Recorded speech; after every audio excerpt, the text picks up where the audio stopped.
Hi everyone, we are back on my backyard raised patio, and today is concrete pouring day. Are we ready? No. So we're good to go. Do we have work to do? Obviously yes. And not everything goes according to plan here. I'm going to talk a lot about how you can actually organize a concrete truck and pour like this yourself, because it's really not as simple as it seems, and maybe my mistakes will help make yours easier. So I am dead in the water. I'm going to cover a few key things in this video, because as a first time doing pouring from a concrete truck, there are some key things you need to know to get the best experience as an individual rather than as a concrete company. All right, guys, it is concrete pouring day. We have a truck coming in just under 2 hours. We have some work to do. We had to pick up some extra wedges to finish off some of the wall there. That'll be pretty quick. I did most of the shoring. I need to fix one part here where I'm not happy with how square this wall is, and then hopefully get some forms built for these back fences. But if we can't, I'm just gonna shove a sonotube down and level the top of it, and that'll give the level for the rest of the post. Otherwise, everything's been backfilled. It's been compacted. I have a couple places I need to put some more in, but let's get going right away because there is very little time. Got spray foam on my gloves. Oh, that fits. That's gonna be awkward to finish, but whatever. Okay, step one of this is getting everything squared away that's left over from the day before. I didn't have a lot of things to do, which is 100% the way to go.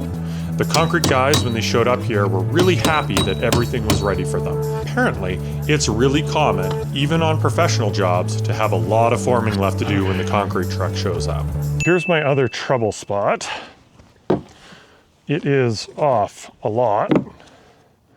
Oh, it's good at the bottom. Oh, okay, I don't have a trouble spot. Neat. Oh, I must have solved that. How did I solve that? Good, I don't have a trouble spot. Let's throw a reinforcing board on this. So the way that I'm gonna screw this on is gonna make it impossible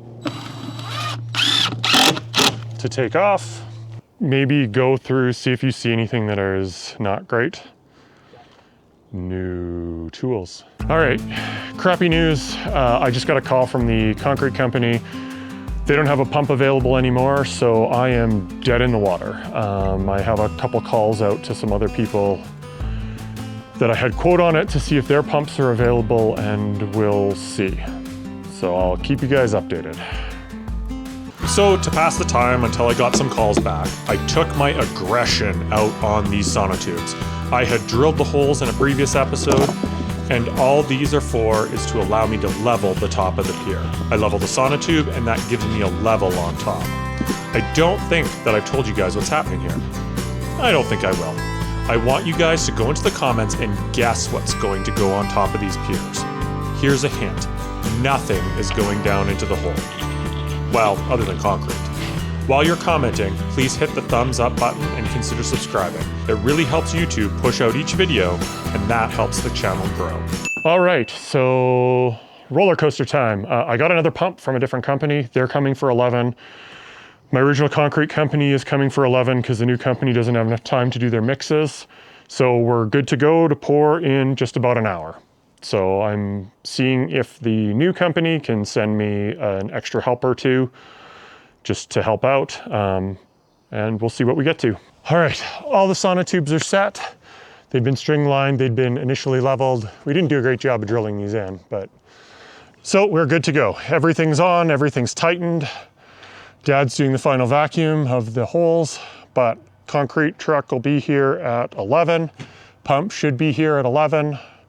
No word on if they can supply an extra helper or not, but we should have lots of guys.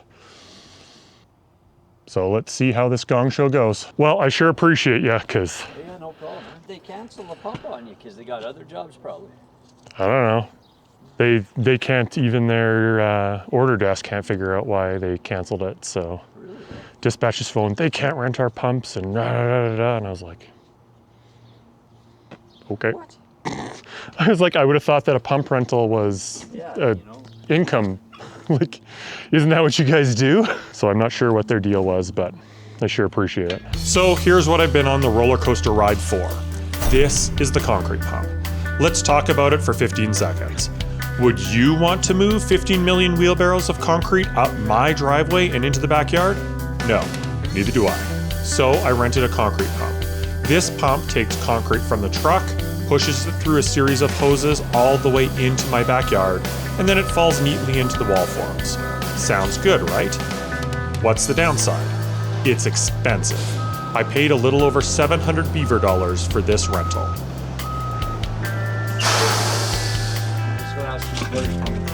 Sounds good. Do you want a bucket? Or do you care? Doesn't matter?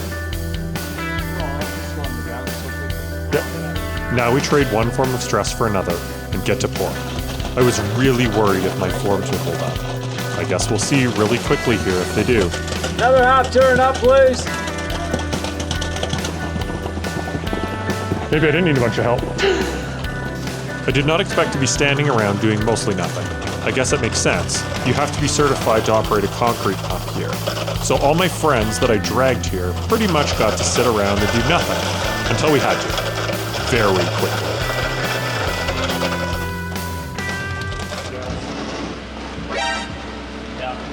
After one of the sonotubes blew out, we learned, and here's what we did.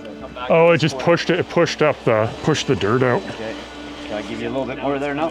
Nah. The piers got poured to ground level, and then we dumped a whole bunch of dirt on top of them and stomped it down. I had screwed boards to cover most of them, but had missed the screws on a couple. All in all, it was pretty easy if you have the dirt available to help put pressure on the concrete and stop it from moving. The one that did blow out, I had a board covering the form and the sonotube, but I didn't screw it in. So the board just moved when the concrete hit it. It was a super easy fix. It's just where the sonotubes are coming on the other side, which is the danger with a monolithic pour, I guess. That should be good there because there's the form behind it.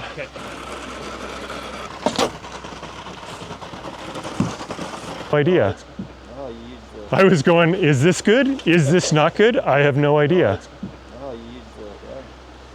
Some of the stuff I've seen, man, it's just like, really? You want me to put concrete into that? Well, that's why I was waiting for you to come look at it and go, I don't think so. With your button ties like this, yeah, beautiful. Well, this is for sure the way to do concrete. There's way less work for me than I thought there was going to be. I phoned in reinforcements and I don't know that we needed them. Really doing it all. And that is moving fast. That's like 20 minutes? Yeah, 20 minutes. Well, that's why everyone I phoned for a pump was laughing at me going, Really, eh? it's like, well, it's a 3-hour minimum. And I'm like, well, how long do you think this is going to take? Now, I promised to talk about how to actually organize this pour as an individual rather than a business. Where I am, all of the trades are insanely busy. So it actually was really difficult to find someone to do this. I wanted a pump, so I couldn't get a cut rate guy with a truck, quote unquote, off of Marketplace. So I tried the big boys and they told me to go away. What I'd recommend is to go to the mid-size outfits, whomever is just large enough to own their own pumps, but not too big as to be someone easily recognizable. Get both your concrete and the pump from the same people. It's cheaper that way. The way they coordinate arrivals and pumping and all the points of contact, that's all done because it's the same company. Now, when should you do your pour? I wanted to do this pour as early as possible in the morning. Concrete cures faster with higher temperature, so earlier is better. For the wall, it's not as big a deal as it would have been for doing a big concrete pad, but you get the idea. I couldn't get anything booked before 11 o'clock because all the companies prioritize their own projects, which is fair enough. Since I was doing a wall and I'm in a colder climate, this wasn't a big deal. It is a big deal if that's when the sun beats down on your pour location, so pick your timing based on when you're pouring. Now, this is something I struggled a little bit with. How much concrete do I actually order for my job, you ask? Mine was pretty simple to figure out. I used an online calculator to calculate how much concrete is in each sonotube and then added them all up. Then I took out a tape measure and measured all of my forms, dividing them into sections, and then measuring the length, width, and height. Height on mine were a bit variable, so if there was a difference from one end of the form to the other, I just took the larger height. There are also good online calculators that take those measurements and then translate them into volume. On them, you can choose cubic meters or cubic yards, which will tell the concrete company how much you want depending on where you live. It makes life really simple. You calculate the volume of each piece, and then you add all those volumes together to get a total. I then added an extra quarter yard to make sure I had enough concrete. The concrete company said they knew it was being pumped, so they would account for the extra for the pump itself. But make sure you ask them that, because the hopper for the concrete pump takes a little bit of concrete, and so do the hoses. In my case, it ended up being an extra quarter yard that they ended up having to do to prime the whole system. Now, concrete is cheap, at least once you get beyond 3 cubic meters or so. Order more than you think you need if you are in doubt. If you try and cheap out on it and have too little, it's going to be a nightmare because you can't get more easily. And if you order too much, the concrete company will deal with the extra. You don't have to take it. Do you ever wonder where those big concrete Lego blocks come from? That's what the concrete companies do with the extra if you have extra from your jobs. They just make Lego blocks. All right, we are done. That was 5 meters of concrete in just over an hour. All the walls came in. We had a couple blowouts. We had a blowout over here, mostly because I didn't plug the hole, or not well enough. So we learned and covered everything else up as we went, and it was good. So doing it monolithically like this, where you cast everything all at once, is a little bit tricky, but I don't know, I'm really happy with it. It beats the hell out of 7 pallets of bags. So yeah, I'm really, really, really happy with this. All the sonotubes came out great. A couple got a little bit off level. We have a bunch of concrete in here to clean up as we go. I got offered jobs by 2 different people because the original company that we had deliver the mix said that I had a quarter of a yard left, which was awesome because I ordered 5 1/4 yards and I thought I needed 5. I'm quite happy with how this went. Everything's looking good. Oh, what a day. A lot of stress to everything held up. The guys said my forms were good. They didn't blow out. So all this crap fell off the plastic. So if you're gonna use plastic, you maybe look at that and say, do I really want to? Now, I am sure that someone is thinking, bagged concrete is so much cheaper. Well, in this case, with 5 cubic meters, having a truck deliver 5 meters and a pump to move it cost me the same as just the bags of concrete at Home Depot. This also took them less than an hour to pour the entire thing. Would you want to move 5 pallets of concrete bags? No, me neither. This is also 32 MPa air-entrained concrete, so way higher strength and quality than what you get out of normal bags. I would say over 2 to 3 cubic yards, I think a truck makes the most sense, even if it's just a little bit more expensive. And we have a casualty. I've had to say goodbye to my boots. I blew out the heel at some point. I don't even know where the chunk went, but it started being wonky and I couldn't figure it out. So I lost my, I don't know, when I bought these first year out of high school. So I'll be back out here to mag float this. See you guys then. You've seen me float out all this concrete on the wall. I'm no expert here, so there's really no point in covering it in any detail. I screeded the fresh concrete out with a wood block, then I'm troweling it out with a magnesium float, because that's what YouTube told me to do.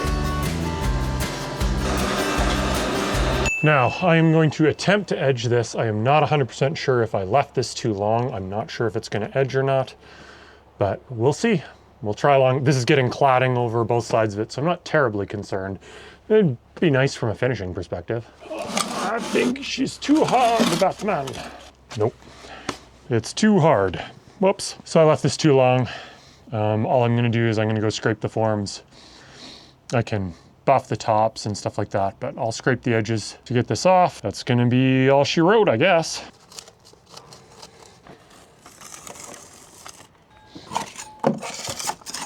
Well, I waited too long before doing any more finishing, so I guess I'm stuck with what I got. It's getting a capstone on top of it, so it doesn't make any difference at all. I'm just a little bit disappointed in myself because when you're doing this, I should have just done it properly. I thought I had time to go get the kids and I did not. So it is what it is. It'll look good. Well, my form's held up, so I'm happy. So we'll give this a couple days to cure and then pull the forms. We'll see you next time, guys. Hope you enjoyed.